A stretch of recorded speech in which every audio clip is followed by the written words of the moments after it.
We, being many, are one body. I had the privilege in my ministry of 28 years in serving several indigenous communities early on in my ordination up in the Diocese of Moosonee. And I remember looking out on the wilderness all around one of the reserves that I had to fly to, on the top of a hill. It was a place called Ogoki. And saying, this is miles and miles of nothing here. I was standing with the chief's wife, and her response was, well, I guess that's what the white man sees. It made me truly realize that we all have different perspectives and filters that we see things through, and they affect what we see and how we interpret it. We all have little things that we've grown up with that are still in our subconscious. During a visit to one of my other points in that parish, where I had to drive for an hour and took the train for 3 hours, it was a place called Collins Bay. And they were very isolated. It was the only way to get there. And the train itself was the CN rail that went to Winnipeg. They weren't ever happy about bringing supplies to the reserve, but it was the only way to get there. And they made them suffer many times, leaving shipments of perishable food in Winnipeg and forgetting to deliver them. And then one day when we were there, the shopkeeper who had the general store was in a flap. So we asked what the problem was, and he said, well, I've decided we need to diversify, and I want to do some wilderness camping. Now, we're talking 28 years ago, and it was a big thing back then, and he thought it was a perfect place to do it. So he ordered a teepee that he could rent out and put on some of their land, and he was looking forward to getting it. And it arrived, finally, after months of waiting, with no instructions on how to put it together. So he phoned the supplier and complained and said, where are the instructions? The response he got was, well, you're an Indian, you should know how to put a teepee up. We all have our own perspectives, don't we? And I hope and pray that that kind of response would not be given today, because we now know how much our prejudices and way we look at things affects other people, and not always in a good way.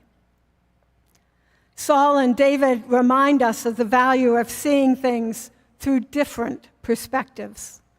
Saul tells David he can't do something because he's just a boy. And David reminds him of the things he's done as a shepherd. Paul reminds us that we're all loved by God, that we need to put the peace, safety, and the good of community before things, such as what color we should paint the church hall, or what color the new carpet should be. Yet, we often don't spend as much time on our community as we do on the physical changes to property. We need to continually put the needs of the community ahead of our own wants and desires. Paul lifts up his life as an example for others. How many of us could do that with our life? Kierkegaard says that we have become Christians that practice our faith at a safe distance, in embracing a gospel of reason and moderation instead of one of passion. Another theologian says, in essence, that Paul is saying, get over yourself.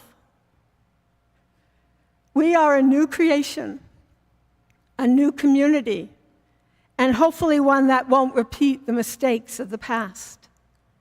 Today, we need especially to focus on our Indigenous brothers and sisters. We need to make sure that our preconceived notions of every culture that we don't identify with as our own are not based on past prejudices, and that we not only remove them from our present living, but from our traditions, our language, and our thoughts. John McFadden says, policies to make the Corinthians church a community are defined by mutual charity rather than by competition for spiritual knowledge. And Paul demonstrates the model of authority based not on superior personal wisdom, but rather upon willingness to surrender comfort, safety, and personal ego in service to the gospel. Paul seeks to embody servant leadership at its best. Mark focuses on what happens when we fear something, be it a person or an event. While it is a miracle story, it is also one that highlights for us other things that only add to how our faith needs to be embodied in our lives. It should be noted that in Middle Eastern culture, a public expression of fear is considered shameful. And shame is something that then and now needs to be avoided at all costs. Yet here they are, admitting to something that can only bring shame on them, and to someone they haven't known for very long. A true expression of just how great their fear was. It should also be noted that going to the other side, as Jesus requested of them, meant going to the enemy, not a welcome they were wanting to do. While it shows that Jesus was trying to portray his world and ministry was for everyone, it also pushed his followers in their own faith to places they hadn't been before. We need to remember not to become complacent in our faith, even today. The other important thing to note in the gospel is it's nothing that the followers do that save them. It is what Jesus does. Today, as always, the challenge is not to find courage in ourselves, but to remember to turn to God, to trust and find peace in our lives. While the examples in today's readings are around fear, the instruction for us is at all times in our lives. In times of great joy, to turn to God in thanksgiving.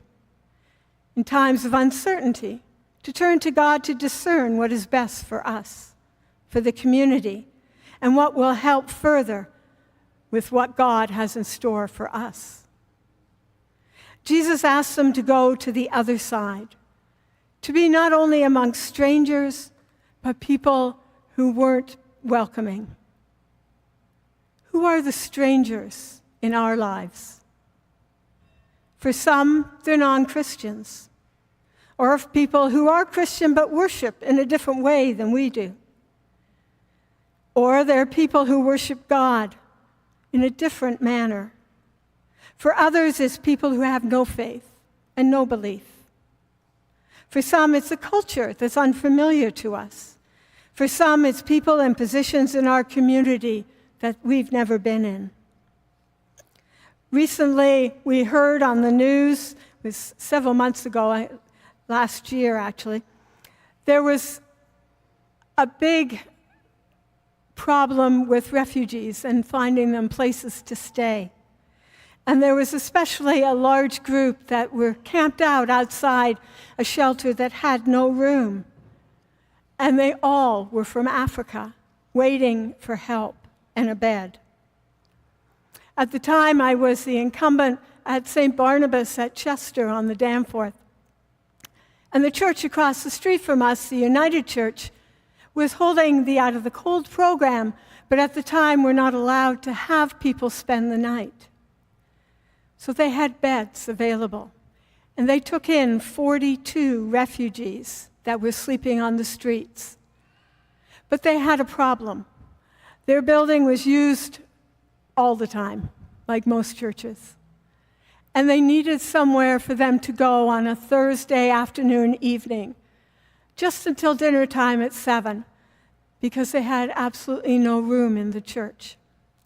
And they asked us.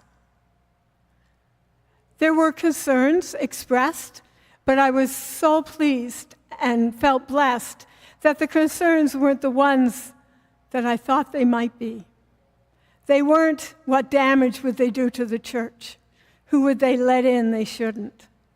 Instead, it was, well, we don't have any food, we don't have any water, we need someone to help them. We ended up having more volunteers come to help have those people in our church for the 4 hours every Thursday. And we were booked solid with volunteers for 5 months. God listened to our prayers, and before Christmas, all 42 refugees found a home. So we didn't have to continue it for as long as we had thought. But it was a true example, both in our church and the United Church, of how we can be open through faith to people we don't know, but for people who we can show God's love to. And from that just small experience, there were actually 3 refugees who still attend St. Barnabas Church on a regular basis, despite the fact they're now housed in Mississauga. When I told them I could find them a church closer to where they were now living, the response was, "But this is our church. You welcomed us as family, and we want to come back." God's love reaches all of us, through us, and it can still be heard today, and it needs to be heard, but it can only be heard through you. My prayer for each of us is that as we face the calms and the storms of our lives, that we don't underestimate what God can do for us or through us, and that when we face those storms, we are always ready and willing to listen to God's voice.